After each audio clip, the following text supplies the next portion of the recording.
Atención emprendedor, potencia tu negocio con préstamos con garantía hipotecaria de rebajatuscuentas.com y págalo hasta en 10 años.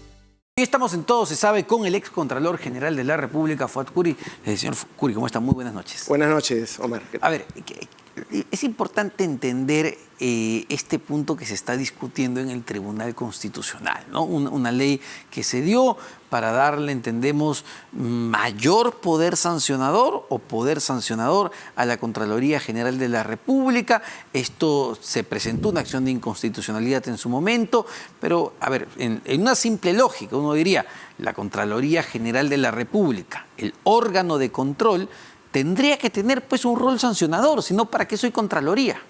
Sí, en 3 minutos te voy a contar la historia en los tiempos que ocurrieron.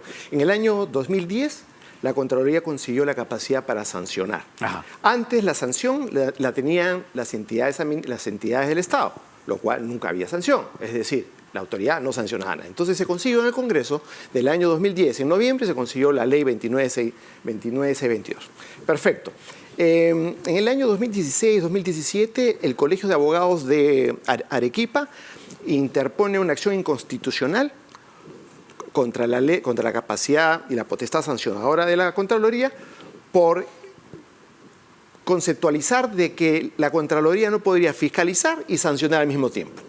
Y al mismo tiempo también porque tenía que las infracciones tendrían que haber sido promulgadas por ley y fue promulgada por decreto supremo. Temas técnicos. Yeah. Bueno, se declaró inconstitucional en el año 2019 por los tribunos de ese entonces. Ahora tengo los nombres aquí en el celular. Pero una vez que se consiguió corregir los problemas que me demandó el Colegio de Abogados, sale la ley 31288, en donde se tipifican las 32 infracciones administrativas en donde la Contraloría podía intervenir después de las acciones de control.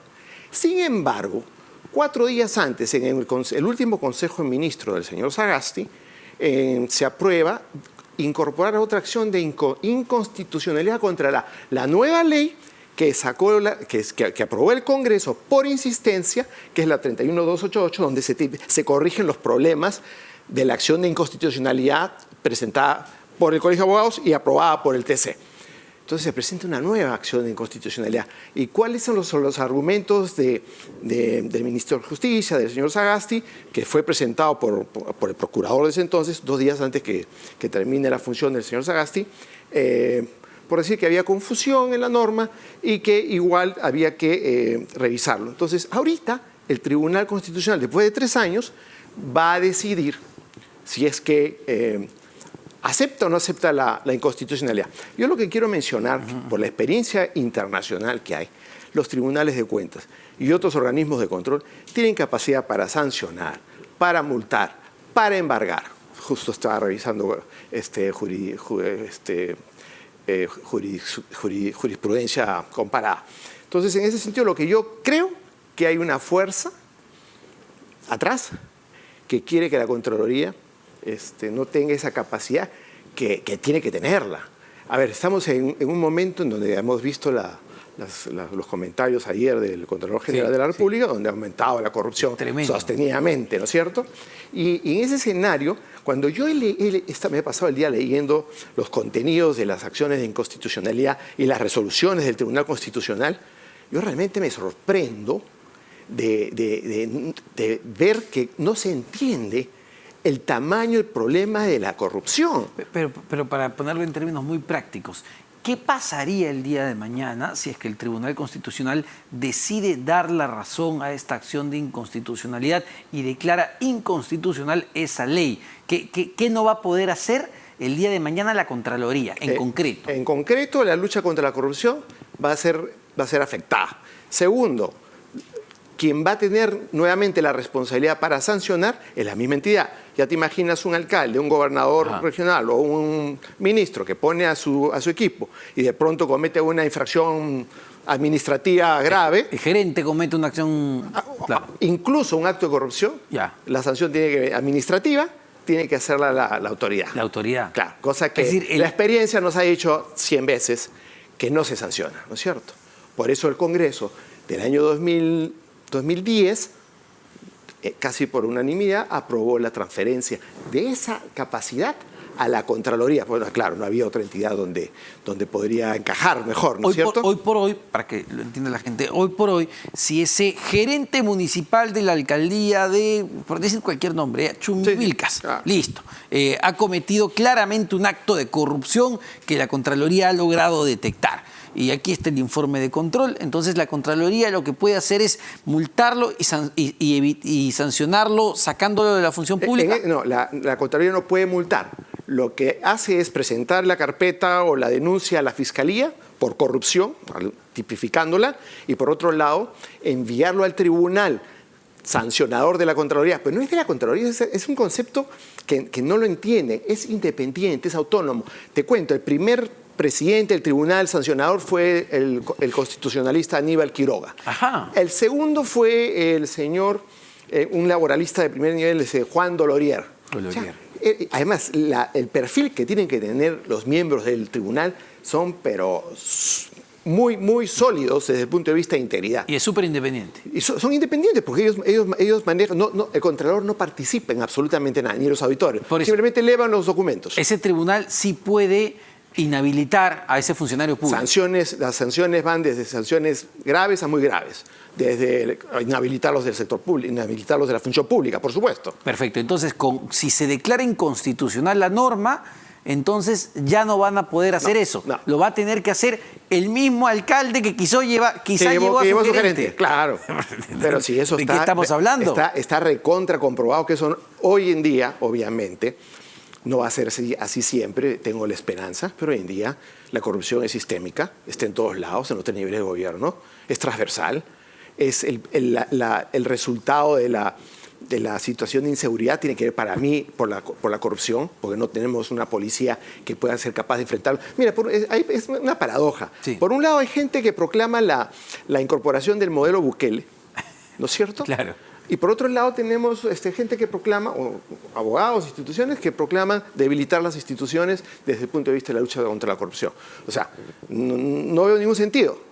Son sentidos totalmente opuestos. Ahora, y justo estaba revisando porque, claro, a razón de este debate, la Contraloría ha presentado un reciente informe que realmente genera muchísima preocupación por los índices de corrupción que hay en las entidades del Estado, ¿no? Estamos hablando, a ver, dice, solo para graficar la idea, según los últimos datos, son un total de 198 entidades públicas que alcanzan valores de alto, ojo, alto o muy alto de corrupción en el 2022.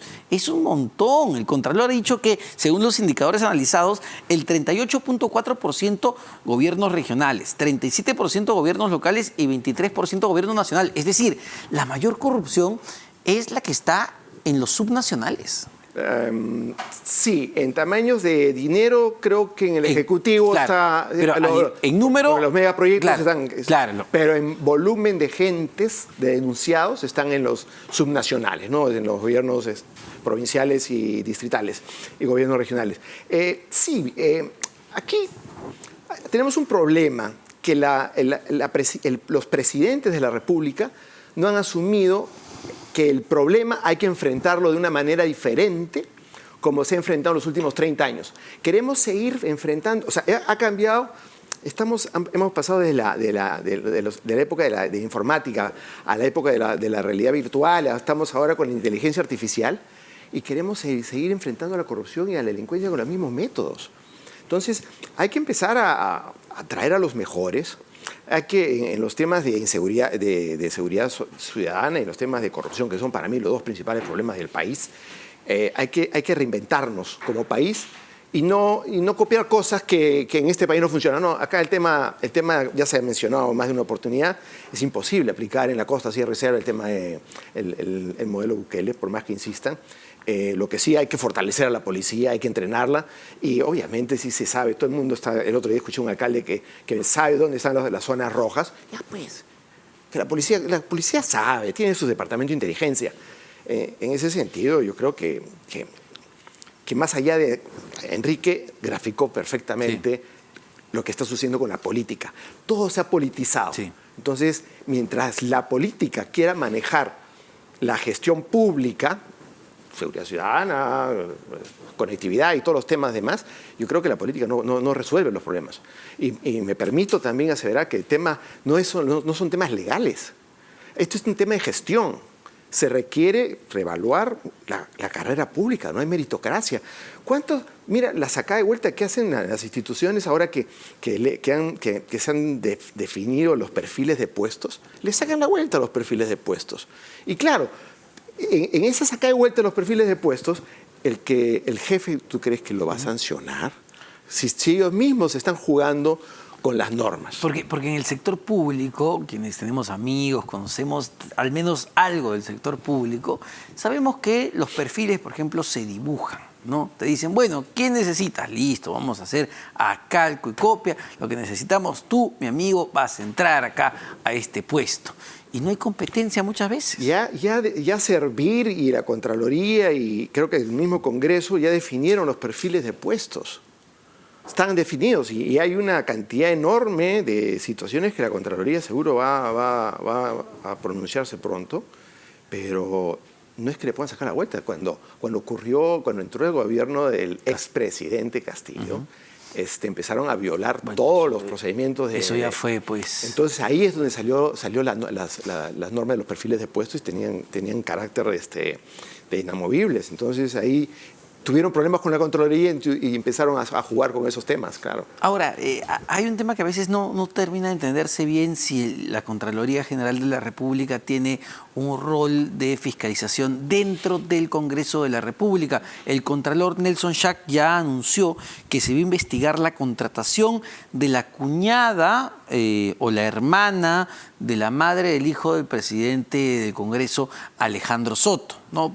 Digamos, para entender bien si ha habido una situación de nepotismo o no. Pero, ¿tiene competencia la Contraloría? La Constitución, así como el Tribunal Constitucional evoca o toma en consideración los artículos algunos artículos de la Constitución para definir sobre la legalidad o no de que la Contraloría sancione, de igual manera, la Contraloría sí tiene el poder de auditar todas las instituciones del Estado peruano, todas, sin excepción.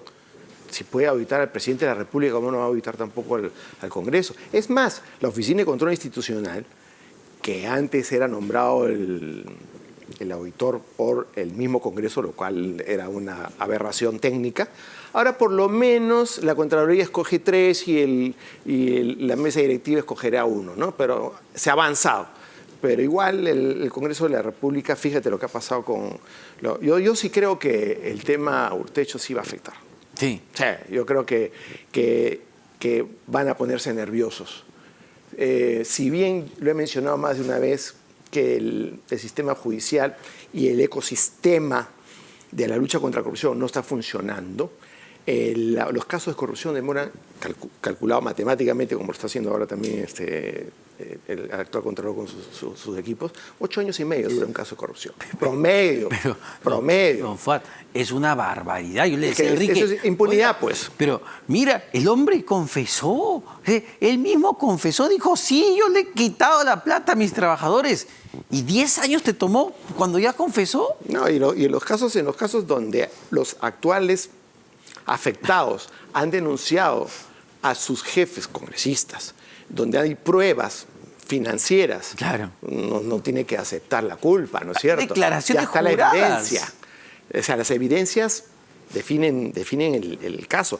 Pero bueno, sí, el Congreso de la República, yo creo que está en un momento donde muchos pues mencionan pues, que es el peor Congreso de la historia, sí, ¿no? O sea, y la Comisión de Fiscalización, la Comisión de Ética, son comisiones claves que tienen que funcionar bien. Y como excontralor, ¿no? Y buen auditor, ¿para usted le hace lógica esto de las contribuciones voluntarias para pagar la publicidad del presidente del Congreso por parte de sus trabajadores? En absoluto. No hay ninguna contribución voluntaria. O sea, o me pasas tus 50, 100, 200 soles o llamo a otro. Y te pueden decir claramente que hay una cola enorme afuera esperando. No, o sea, además no es ético. Claro. ¿Cómo le voy a pedir a mis trabajadores que me den propinas? Pon de la tuya. O sea, ¿dónde estamos? O sea, a ver, ya hemos perdido la vergüenza. Sí. O sea, y la gente en un momento, ahorita está tranquila. La corrupción, en algún momento, si bien la gente está tolerando demasiado la corrupción, pero una vez que los servicios del Estado sigan sin llegar, en algún momento puede estallar. Otra vez. ¿Por qué? Porque no hay salud, no hay educación, no hay agua y desagüe. Y claro, ya viene el fenómeno del niño. Ojalá que los trabajos de prevención vayan a funcionar. Ojalá que el niño no nos afecte tanto como en el año 2017, si no me equivoco. Así es. Muchísimas gracias, don Fuad Curi, ex Contralor General de la República. A ver, pero yo sí les voy a